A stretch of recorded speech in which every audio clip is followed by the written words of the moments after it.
John Roberts, well, there's two things you can do when you're faced with all the ethical issues that the Supreme Court has. One is you can deal with those issues.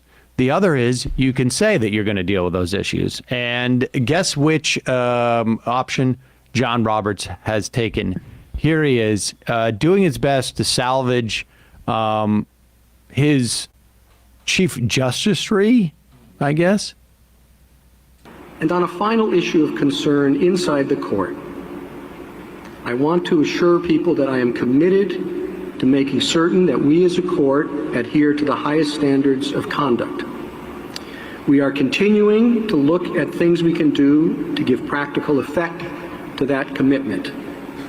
I'll pause it. I just could you pull up the written standards of conduct for the Supreme Court? Could you put that up on the screen, please? Oh, there is none. Clack, clack, clack. But he assures you. Is he working on it? They will abide by it. We're thinking of some. He doesn't even say that. Go back and just listen to this. The way, I mean, this guy's a lawyer. The guy's a lawyer. He's making it clear he's going to be holding themselves to the highest measure of conduct, but that doesn't exist. Final issue of concern inside the court. I want to assure people that I am committed to making certain that we as a court adhere to the highest standards of conduct. Sure. We are continuing to look at things we can do to give practical effect to that commitment. And I am confident there are ways to do that that are consistent with our status as an independent branch of government under the Constitution's separation of powers. Can you pause it for a sec? The focus on independence there, I think, is also key, given the fact that he's a lawyer. I mean, he's trying to reiterate that the Supreme Court answers to no one except for themselves, which is the whole damn problem, bro. Like the problem here is that there is like other branches of government saying, hey, or may conceivably be like, hey, right, we're not going to subject ourselves to any type of judicial, to any type of congressional oversight of our behavior. He's finger wagging at Dick Durbin. Yep. And why do the talking points that John Roberts is spewing out here sound eerily similar to like a corporation when they have to backpedal on like sexual misconduct or something or rampant abuse within the company? This is a government, one of the three major branches of government in this country, and they're acting like this is like a CEO giving some TED talk, or he's McKenzie. at Davos saying, well, we know we've had a bad year of some issues here. No, you're accountable to us. Yeah. Give practical effect to our values. Yeah, sure, man. But unfortunately, they're not, because they're the high priests of the United States. Highest standards of conduct, whatever that means. And we're trying to figure out how we're going to make that work in the context of us still wanting to go to billionaire retreats. The standards are so high we can't even put them down in text because it's really only for us to know. They're ordained to us. I mean, literally, that's how they view themselves. We put it out on we put tablets out and we wait for lightning. And that's how we get them written. Okay. There are ways to do that that are consistent with our status as an independent branch of government under the Constitution's separation of powers. Thank you very much. Whoa, he really went to town on this. This was I just want you to know, I mean, it literally is him just saying, like, I read the papers, and apparently we have an ethics problem. So I acknowledge that. I see you. That. Yeah. I hear you. We're doing a lot about that. Trust me. No one cares more about this than me, and you can take that to the bank. It's like my parents are on vacation. Like, hey, you been mowing the lawn? I'm like, oh yeah, we are. Don't you worry. Looking at all sorts of high standards for lawn mowing. Absolutely. And I am presently looking at ways in which we could achieve the highest standards of lawn mowing. It's like a jungle outside. We're just going to need a little time.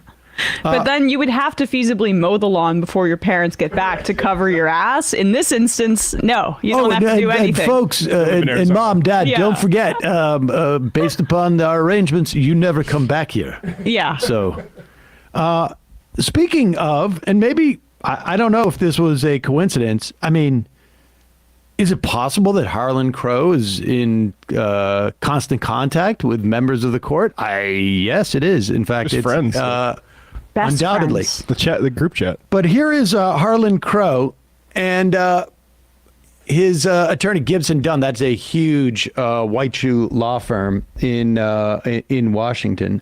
We represent Harlan Crow in relation to your letters of May 8th. This is written to Dick Durbin, the chairman of the U.S. Senate Committee on the Judiciary. Who's barely done anything, and they're still, like, threatening him, essentially. I mean, this is almost the identical tone, incidentally, from what we just played. Mm-hmm. We represent Harlan Crow in your relations to your letters of May 8th, 2023, the letters.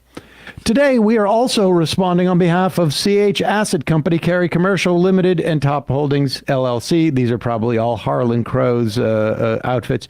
We recognize the important role the Senate Judiciary Committee has in considering legislation related to our federal court system. And we appreciate the opportunity to engage with the committee. You know what else the Senate has authority for? Oversight. Not just legislation, oversight. They have investigatory committees because they have the power to investigate. Just to make that clear. After careful consideration, we do not believe the committee has the authority to investigate Mr. Crow's personal friendship with Justice Clarence Thomas. Most importantly, Congress does not have the constitutional power to impose ethics rules and standards on the Supreme Court. Doing so would exceed Congress's Article 1 authority and violate basic separation of powers principles. That precludes the committee from pursuing an investigation in support of such legislation. The hubris here, and let's be clear, it is, they don't believe that they have the authority to investigate Crow's personal friendship, and then goes on to say that it doesn't have the power to impose ethics. I'm not clear that that's the case either, frankly. Of course not. They're not the OLC. And also, Harlan Crow is a citizen of the United States. He doesn't. I know he doesn't. Billionaire. He thinks that he's above everything because he's a billionaire. But in reality, we just saw this with Howard Schultz. Even billionaires can get hauled in front of congressional committees if you have a chair that actually wants to do his goddamn job, like Bernie Sanders did, not Dick Durbin. This might actually scare Dick Durbin because he's that much of a little. Better. I mean, there better be the next meeting is when they should be issuing the subpoena.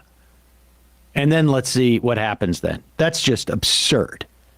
The idea they can call him up there for anything.